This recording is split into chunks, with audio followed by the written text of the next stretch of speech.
ನೋಡಿ, ರಾಜ್ಯ ಸರ್ಕಾರ ಇರ್ಬೋದು, ಕೇಂದ್ರ ಸರ್ಕಾರ ಇರ್ಬೋದು, ಮಹಿಳೆಯರಿಗೋಸ್ಕರ ನಾನಾ ಯೋಜನೆಗಳನ್ನು ತಂದಿದೆ. ಮಹಿಳೆಯರು ಸ್ವಾವಲಂಬಿಗಳಾಗಬೇಕು, ಅವ್ರ ಕಾಲ ಮೇಲೆ ಅವ್ರು ನಿಂತ್ಕೋಬೇಕು ಅಂತ ಹೇಳಿ ನಮ್ಮ ರಾಜ್ಯದಲ್ಲೂ ಕೂಡ ಗೃಹಲಕ್ಷ್ಮಿಯಂತಹ ಯೋಜನೆ ತಂದಿದೆ. ಪ್ರತಿ ತಿಂಗಳು ಮನೆಯ ಯಜಮಾನಿಯರ ಅಕೌಂಟ್ಗೆ 2,000 ರೂಪಾಯಿ ಹಾಕುವಂತಹ ಗೃಹಲಕ್ಷ್ಮಿ ಯೋಜನೆ. ಅದರಂತೆ ವಾರ್ಷಿಕವಾಗಿ 30,000 ಬರುತ್ತೆ ಈ ಮಹಿಳೆಯರ ಖಾತೆಗೆ. ಆಗಸ್ಟ್ 1ರಿಂದ ಇದು ಅನ್ವಯ ಆಗುತ್ತೆ. ಆನ್ಲೈನ್ನಲ್ಲಿ ಅರ್ಜಿ ಸಲ್ಲಿಸಬಹುದು. ಹೇಗೆ ನೋಡಿ, ಸರ್ಕಾರ ಮಹಿಳೆಯರನ್ನ ಆರ್ಥಿಕವಾಗಿ ಸಬಲೀಕರಣಗೊಳಿಸಬೇಕು ಅಂತ ಹೇಳಿ ಸಾಕಷ್ಟು ಯೋಜನೆಗಳನ್ನು ತರ್ತಾ ಇದೆ.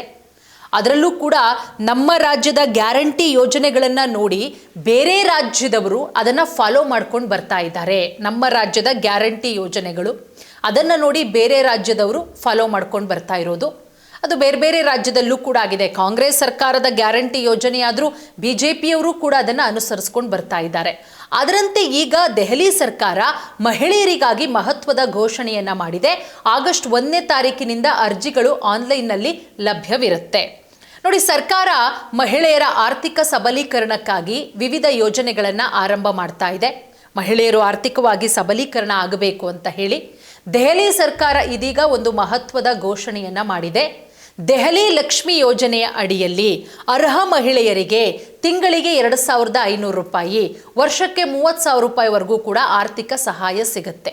ಮಹಿಳೆಯರ ಖಾತೆಗೆ ಬರುವಂತಹ ಈ ಮೊತ್ತ ಮಹಿಳೆಯರು ಮನೆಯ ಖರ್ಚುಗಳನ್ನು ನಿರ್ವಹಣೆ ಮಾಡುವುದಕ್ಕೆ, ಅವರ ಅಗತ್ಯಗಳನ್ನು ಪೂರೈಕೆ ಮಾಡುವುದಕ್ಕೆ, ಭವಿಷ್ಯಕ್ಕಾಗಿ ಉಳಿಸೋದಕ್ಕೆ ಸಹಾಯ ಮಾಡುತ್ತೆ ಅಂತ ಸರ್ಕಾರ ಹೇಳುತ್ತೆ. ಈ ಯೋಜನೆಗೆ ಆನ್ಲೈನ್ನಲ್ಲಿ ಅರ್ಜಿಯನ್ನು ಸಲ್ಲಿಸಬಹುದು. ಯಾವಾಗಪ್ಪ ಅಂತ ಹೇಳಿದ್ರೆ ಆಗಸ್ಟ್ 1ನೇ ತಾರೀಕಿನಿಂದ ಪ್ರಾರಂಭ ಆಗುತ್ತೆ. ಈ ಯೋಜನೆಗಾಗಿ ಸುಮಾರು 5,110 ಕೋಟಿ ರೂಪಾಯಿ ಬಜೆಟ್ ಅನ್ನು ಕೂಡ ನಿಗದಿಪಡಿಸಿದೆ. ಮುಖ್ಯಮಂತ್ರಿ ರೇಖಾ ಗುಪ್ತಾ, ದೆಹಲಿಯ ಮುಖ್ಯಮಂತ್ರಿ ರೇಖಾ ಗುಪ್ತಾ ಸರ್ಕಾರ ಈ ಯೋಜನೆಯನ್ನ ಅನುಮೋದಿಸಿರೋದು. ನೋಡಿ, ಚುನಾವಣಾ ಭರವಸೆಯನ್ನ ಈಡೇರಿಸಿದೆ ಅಂತಲೂ ಕೂಡ ಹೇಳಿದ್ದಾರೆ. ರಕ್ಷಾ ಬಂಧನದ ವೇಳೆ ಸುಮಾರು 1.7 ಮಿಲಿಯನ್ ಮಹಿಳೆಯರಿಗೆ ಪ್ರಯೋಜನಗಳನ್ನು ಒದಗಿಸುವಂತಹ ಗುರಿ ಕೂಡ ಆಗಿದೆ. ಹಾಗಾದರೆ ಯಾರು ಅರ್ಜಿಯನ್ನು ಸಲ್ಲಿಸಬಹುದು? 21 ವರ್ಷದಿಂದ 60 ವರ್ಷದೊಳಗಿನ ಮಹಿಳೆಯರು ಈ ಯೋಜನೆಯ ಲಾಭವನ್ನು ಪಡ್ಕೊಳ್ಬಹುದು. ಅರ್ಜಿ ಸಲ್ಲಿಸೋದಕ್ಕೆ ಮಹಿಳೆಯ ವಾರ್ಷಿಕ ಆದಾಯ 2.5 ಲಕ್ಷಕ್ಕಿಂತ ಕಡಿಮೆ ಇರಬೇಕು. ಪ್ರತಿ ಕುಟುಂಬಕ್ಕೆ ಒಬ್ಬ ಮಹಿಳೆಗೆ ಮಾತ್ರ ಈ ಯೋಜನೆಯ ಲಾಭ ಸಿಗುತ್ತೆ. ಒಂದು ಕುಟುಂಬದಲ್ಲಿ ಒಂದಕ್ಕಿಂತ ಹೆಚ್ಚು ಅರ್ಹ ಮಹಿಳೆಯರಿದ್ದರೆ ಆ ಮನೆಯಲ್ಲಿ ಹಿರಿಯ ಮಹಿಳೆಗೆ ಆದ್ಯತೆ. ಇಲ್ಲಿ ನಮ್ಮಲ್ಲಿ ಹೇಗೆ ಗೃಹಲಕ್ಷ್ಮಿಗೆ ರೂಲ್ಸ್ ಇದೆಯೋ ಅದೇ ರೀತಿ ಕೂಡ ಹೆಚ್ಚುವರಿಯಾಗಿ ಮಹಿಳೆ ಅಥವಾ ಅವರ ಪತಿ ಅಥವಾ ಪೋಷಕರು ದೆಹಲಿಯಲ್ಲಿ ಕನಿಷ್ಠ 10 ವರ್ಷಗಳ ಕಾಲ ವಾಸ ಮಾಡಿರಬೇಕು. ಯಾವುದೇ ಕುಟುಂಬದ ಸದಸ್ಯರು ಆದಾಯ ತೆರಿಗೆ ಅಥವಾ GST ಪಾವತಿದಾರರಾಗಿರಬಾರ್ದು. ಯಾರಿಗೆ ಲಾಭ ಸಿಗಲ್ಲ? ಕೆಲವು ಷರತ್ತುಗಳಿಂದಾಗಿ ಅನೇಕ ಮಹಿಳೆಯರು ಈ ಯೋಜನೆಯ ವ್ಯಾಪ್ತಿಯಿಂದ ಹೊರಗಿರ್ತಾರೆ.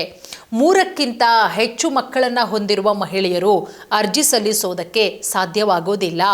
ವಾರ್ಷಿಕವಾಗಿ 2,400 ಯೂನಿಟ್ಗಳಿಗಿಂತ ಹೆಚ್ಚು ವಿದ್ಯುತ್ ಬಳಸುವ ಕುಟುಂಬಗಳು ಸಹ ಅರ್ಹರಾಗಿರೋದಿಲ್ಲ. 4 ಚಕ್ರಗಳ ವಾಹನ ಹೊಂದಿರುವ ಕುಟುಂಬಗಳು ಅಥವಾ ಯಾವುದೇ ಸರ್ಕಾರಿ ಯೋಜನೆ ಅಡಿಯಲ್ಲಿ ಈಗಾಗಲೇ ನಿಯಮಿತವಾಗಿ ಆರ್ಥಿಕ ನೆರವು ಪಡಿತಾ ಇರುವವರಿಗೂ ಈ ಯೋಜನೆ ಪ್ರಯೋಜನ ಸಿಗಲ್ಲ. ಅದರ ಜೊತೆಗೆ ಸರ್ಕಾರಿ ಪಿಂಚಣಿ ಪಡೆಯುವ ಕುಟುಂಬ, ಆದಾಯ ತೆರಿಗೆ ಅಥವಾ GST ಪಾವತಿಸುವ ಕುಟುಂಬ, ಕ್ರಿಮಿನಲ್ ದಾಖಲೆಗಳನ್ನು ಹೊಂದಿರುವ ಮಹಿಳೆಯರೂ ಸಹ ಈ ಯೋಜನೆಗೆ ಅರ್ಹರಾಗಿರುವುದಿಲ್ಲ. ಹಣವನ್ನು ಯಾವ ರೀತಿ ಪಡ್ಕೊಳ್ಳೋದು? ನೋಡಿ, ಸರ್ಕಾರ ಮಹಿಳೆಯರಿಗೆ ಈ ಪ್ರಯೋಜನವನ್ನು ಪಡೆಯೋದಕ್ಕೆ 2 ಆಯ್ಕೆಗಳನ್ನು ಕೊಟ್ಟಿದೆ. ಮೊದಲ ಆಯ್ಕೆ 2,500 ಮಾಸಿಕ ಪಾವತಿಯಲ್ಲಿ 1,500 ಮರಳಿಸುವ ಠೇವಣಿ ಅಥವಾ ಸ್ಥಿರ ಠೇವಣಿ FD. ಆದರೆ 1,000 CBDC ಡಿಜಿಟಲ್ ವ್ಯಾಲೆಟ್ನಲ್ಲಿ ಠೇವಣಿ ಮಾಡಲಾಗುತ್ತೆ. CBDC ಅಂದರೆ ಸೆಂಟ್ರಲ್ ಬ್ಯಾಂಕ್ ಡಿಜಿಟಲ್ ಕರೆನ್ಸಿ. ಇದು RBI ಅಭಿವೃದ್ಧಿಪಡಿಸಿದಂತಹ ಅಪ್ಲಿಕೇಶನ್. ಸೊ 2ನೇ ಆಯ್ಕೆ, ಮಹಿಳೆಯರು ಸಂಪೂರ್ಣ 2,500 ರೂಪಾಯಿಯನ್ನು RD ಅಥವಾ FDಯಲ್ಲಿ ಠೇವಣಿ ಇಡಬಹುದು. ಈ ಠೇವಣಿ 3 ವರ್ಷಗಳ ಲಾಕ್-ಇನ್ ಅವಧಿಯನ್ನು ಹೊಂದಿರುತ್ತೆ. ಅಂದರೆ 3 ವರ್ಷಗಳ ನಂತರ ಬಡ್ಡಿಯೊಂದಿಗೆ ಹಣವನ್ನು ನೀವು ಹಿಂಪಡ್ಕೋಬಹುದು. ಇದು ಮಹಿಳೆಯರಲ್ಲಿ ಉಳಿತಾಯ ಮತ್ತು ಹೂಡಿಕೆಯನ್ನು ಉತ್ತೇಜಿಸುತ್ತೆ ಅಂತ ಸರ್ಕಾರ ನಂಬುತ್ತೆ.